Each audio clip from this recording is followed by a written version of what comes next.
తప్పకుండా మేము అన్ని మార్గాలను అన్వేషిస్తూ ఉన్నాం. ఎట్లెట్లా మొదలు మేధావులు, బుద్ధిజీవులు వాళ్ళకు కూడా విషయం తెలవాలి, వాళ్ళకు కూడా అవగాహన కల్పించాలి.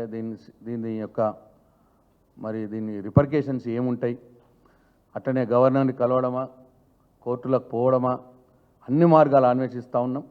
అంతకన్నా మొదలే స్పీకర్ గారికి మా రిక్వెస్ట్ ఏంటంటే మీరే పునరాలోచన చేయండి అని చెప్పి మేము కోరుతా ఉన్నాం. సాంప్రదాయాన్ని పునరుద్ధరించండి. ఈ రాష్ట్రంలో, దేశంలో దశాబ్దాలుగా ఉన్నటువంటి సాంప్రదాయాన్ని ధ్వంసం చేయొద్దాం, దీన్ని పునరుద్ధరించాలని చెప్పి మేము స్పీకర్ గారిని కోరుతా ఉన్నాం.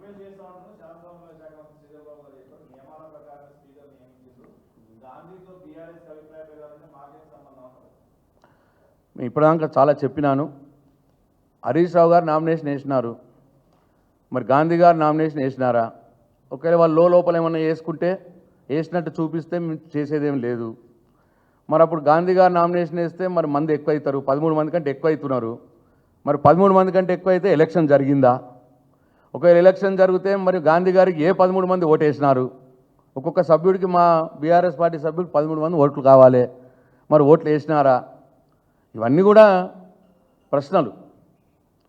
నేను ఇంతకుముందు చెప్పినాను క్లియర్గా, కేవలం లాస్ట్ డే నాడు 12 గంటలకు స్పీకర్ గారు మోషన్ మూవ్ చేసినారు.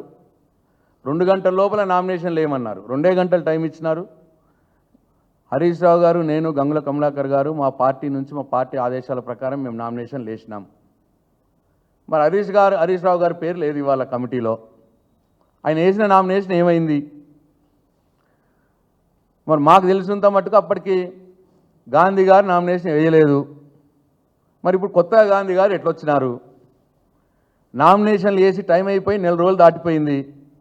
మరి నెల తర్వాత ఇప్పుడు గాంధీ గారు కొత్తగా ఎట్లా పుట్టుకొచ్చినారు? ఇవన్నీ కూడా సమాధానాలు ఉన్నాయి, ఇవన్నీ ప్రశ్నలు ఉన్నాయి. వీటికి సమాధానాలు చెప్పాల్సిన అవసరం ఉన్నది. కానీ అన్నిటికంటే ముఖ్యంగా ఏంటంటే తరాలుగా, దశాబ్దాలుగా అపోజిషన్ పార్టీకి PAC chairman, opposition party leader LOP సూచించిన వారికి ఇస్తున్నారా లేదా? మేము కూడా లాస్ట్ 10 సంవత్సరాల్లో మేము ఇచ్చినామా లేదా? మరి ఇప్పుడు ఎందుకు ఇవ్వట్లేదు? మరి గాంధీ గారు బీఆర్ఎస్ పార్టీ అని అంటున్నారు వాళ్ళు. మరి బీఆర్ఎస్ పార్టీ అయితే ఎల్ఓపి సూచించిందా?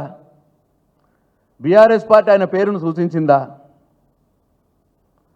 కన్సల్టేషన్లో సూచించిందా? ఏమైనా లెటర్ ఇచ్చి సూచించిందా? ఎట్లా చేసినారు ఆయన్ని చైర్మన్గా? లీడర్ ఆఫ్ అపోజిషన్ కన్సల్టేషన్లో ఆయన సూచించిన ప్రతిపక్ష సభ్యుడికి పిఏసీ చైర్మన్ ఇవ్వడం అనేది సాంప్రదాయం. ఇక హ్యాండ్ బుక్లో నేను ఇప్పుడే ఇంతకుముందు చూపించాను.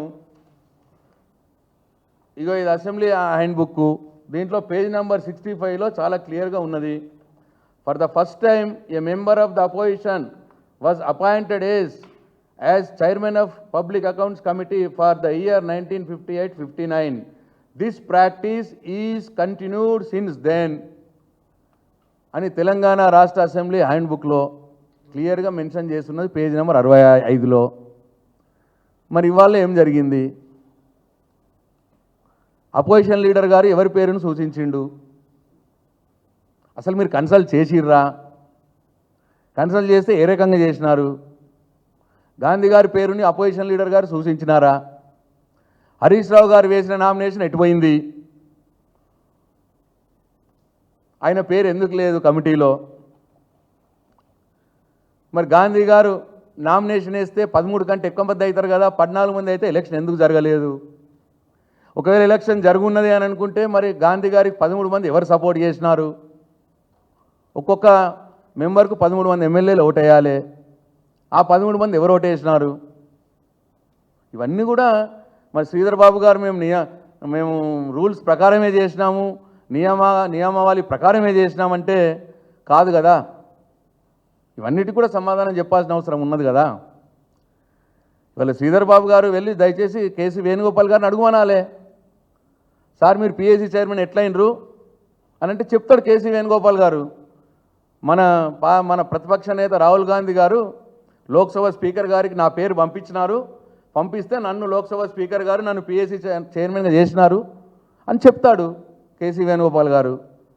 ఒకసారి పోయి కేసీ వేణుగోపాల్ గారిని అడుగుమనండి శ్రీధర్బాబు గారిని, అన్ని రూల్స్ ప్రకారమే చేసినరా ఇక్కడ, మరి అక్కడ ఎట్లా చేసినారు, ఇక్కడ ఎట్లా చేసినారు. Thank you. ఇంకా మేము అన్ని మార్గాలను మేము అన్వేషిస్తూ ఉన్నాం, సంప్రదింపులు చేస్తూ ఉన్నాం, అన్ని స్టడీ చేస్తూ ఉన్నాం. తప్పకుండా రేవంత్ రెడ్డి గారు ఆయన ప్రభుత్వం చేస్తున్నటువంటి విధ్వంసాన్ని ఆపవలసిన అవసరం అవుతున్నది. మేము ఈ సభ్య సమాజానికి, తెలంగాణలో ఉన్నటువంటి బుద్ధిజీవులకు, మేధావులకు అందరికి కూడా పిలుపునిస్తూ ఉన్నాం. ఇంకా ఇట్లనే చూసుకుంటూ పోతే ఈ పరిస్థితి చాలా విషమిస్తుంది. రేవంత్ రెడ్డి గారు రాను రాను నియంతలా తయారవుతూ ఉన్నాడు. కాబట్టి ఇది తెలంగాణ రాష్ట్రానికి మంచిది కాదు అనే అభిప్రాయం ఆలోచించాలని చెప్పి కోరుతా ఉన్నాను. Thank you.